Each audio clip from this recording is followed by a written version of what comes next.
Portal intel. Now, if you want to know about Cam Ward going to Miami, we already did an entire segment on it. And if you're watching an individual video later, don't worry, that'll be on the channel.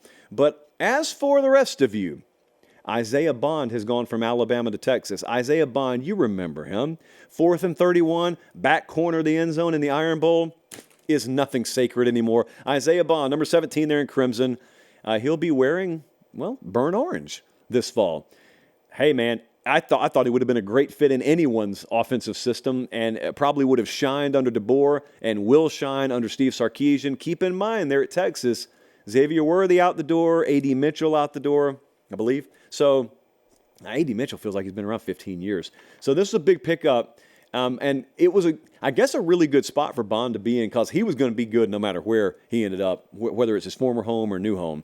A.J. Harris has committed to Penn State in the producer Jesse Memorial spot in the show. Jesse's still alive. A.J. Harris played right across the river from where I grew up over there at Central Phoenix City. He was the number 9 overall player in the portal, number 2 corner, former 5-star from down there at Georgia. So he's transferring from Georgia. It's a very needed pickup for Penn State. And they got Jalen Kimber, too, from Florida. These were both needed pickups because they just lost their number 1 and number 2 corners, along with Manny Diaz, their defensive coordinator.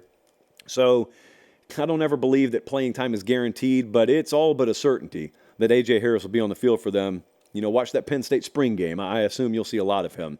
Evan Stewart sweepstakes has come to an end, and Oregon comes out on top. I said that wrong. Actually, it's not that way at all. This was not one of your classic NIL bidding wars. But Evan Stewart ends up at Oregon, number 3 overall at the wide receiver. No, he's number 3 overall in the portal. I forgot he was ranked that high. Makes sense, though. Really good player from Texas A&M, former 5-star. They are putting together a lethal offense at Oregon. I mean, I know they put up big numbers this past year. I think maybe the common fan looks and says, well, Bo Nix is gone now. And there goes Oregon's shot. No, they went and got Dante Moore, got Dylan Gabriel just at quarterback. And they've got a ton returning, but they have added some pieces, man. They are going to be absolutely loaded for bear. It's the first time I've ever used that phrase in my life. I've never said loaded for bear. What a night here on Late Kick Live. They've also landed Jamari Caldwell. So they made a couple of big moves. That's a defensive lineman, by the way. He won't play offense for him this year. I told you the other day, probably if I take the top 5 most consistent comments that I see on this channel, I read all the comments, even the bad ones. I read all the comments. One of the top 5 most popular themes is people talk about West Coast teams, Oregon included, and they think they don't have the beef to contend in the playoffs with the big boys. There's a good reason to think that. It's mostly been true.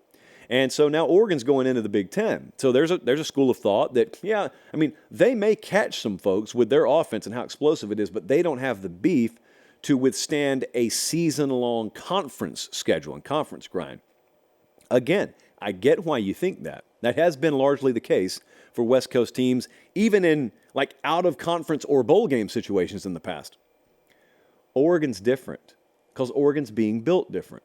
Oregon is not a classical West Coast team in terms of talent acquisition because they can go national. It's a very unique situation. They do a better job of recruiting nationally than Southern Cal does right now in the line of scrimmage. Speaking of the line of scrimmage, just start looking at their personnel. Turn on their spring game in a month or two. Turn them on last year. But especially moving forward, both sides, I don't care, but especially defensive line, those are not typical West Coast lines of scrimmage. Lanning's known what he's doing out there. They came from the South. That staff came from the South. They went down there their first game, got body bagged by Georgia. They're intimately familiar with the kind of bodies they need. They're getting them. Elsewhere in the transfer portal, head coaching dominoes, got to keep an eye on this. So Saban left Alabama, which freed up their players to go anywhere. Doesn't look like they're losing a ton of them to the portal. I've seen a few of them, but it looks like they've done a pretty good job. That nucleus of players there done a good job of rallying the troops. Amari Niblack, I think, went in the portal earlier today. We saw Isaiah Bond. A few guys have left, but looks like most of them are staying. Have not heard anything that would indicate to me Caleb Downs, for example, would be leaving. And in fact, I've heard the opposite. So we'll see. I mean, they haven't hired a defensive coordinator yet. So never say never there. But it looks like they're okay. However, those players still are technically free to leave. Kalen DeBoer leaves Washington. Those players free to leave. A number of them have exercised that option. Jed Fish just left Arizona today. There are bona fide NFL players on that roster. There are guys on the Arizona roster who would probably impact the playoff race should they transfer to certain places. I'd prefer to not see it happen. I'm just saying it may be inevitable that happens. And you know what else is happening right now? Jim Harbaugh and Michigan, like that's still a thing. There's been so much happen this week. Michigan won a national championship less than a week ago. Feels like 5 years ago. And remember, your thinking, if you're like me, was, oh, Michigan's going to, if they win a title, they're going to win a title. Then it's going to be Harbaugh NFL talk nonstop the rest of the week. We haven't done a single segment on it. I haven't even mentioned it. That's how much oxygen got sucked out of the room by the Saban stuff. But it's still there. And it looks like he may be interviewing with NFL teams, at least one, this week. So J.J. McCarthy, the quarterback there, declared for the draft today.